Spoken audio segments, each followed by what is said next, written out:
আজ আমরা শিখব নাউন বা বিশেষ্য সম্পর্কে শুরু থেকে শেষ পর্যন্ত। চলো একসাথে শিখে ফেলি। নাউন মানেই হচ্ছে নাম, যেমন মানুষের নাম, বস্তুর নাম, জায়গার নাম, প্রাণীর নাম, অনুভূতির নাম। রহিম, প্যান, ঢাকা, লাভ, এটসেট্রা। নাউনের প্রকারভেদ। নাউন 5 প্রকার: proper noun, common noun, collective noun, material noun, abstract noun. প্রত্যেকটার উদাহরণ পাশে দেওয়া আছে। নাউন একটি হলে সিঙ্গুলার, একাধিক হলে প্লুরাল, এবং এর কিছু ইরেগুলার প্লুরাল আছে। যেমন এখানে প্যানের থেকে প্যান্স হয়েছে, কিন্তু এখানে ম্যানের থেকে ম্যানস না হয়ে অ্যামিয়ান হয়েছে। চাইল্ড থেকে চিলড্রেন হয়েছে। এগুলো হলো ইরেগুলার প্রোনাউন।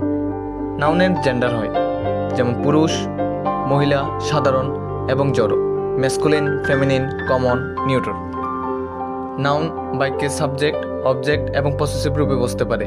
যেখানে নমিনেটিভ লেখা হয়েছে he is a boy, I so the boy, this is the বয়স pen. Practice time. The boy is playing with his dog in the garden. এখানে কয়টি নাউন আছে? একটা দেখছি বয়, আরেকটা দেখছি ডগ, আরেকটা দেখছি গার্ডেন। সম্পর্কে এখন সবকিছু শিখে ফেললে, এবার প্র্যাকটিস করো। আর ভিডিওটি ভালো লাগলে লাইক করো এবং চ্যানেলটি সাবস্ক্রাইব করে দাও।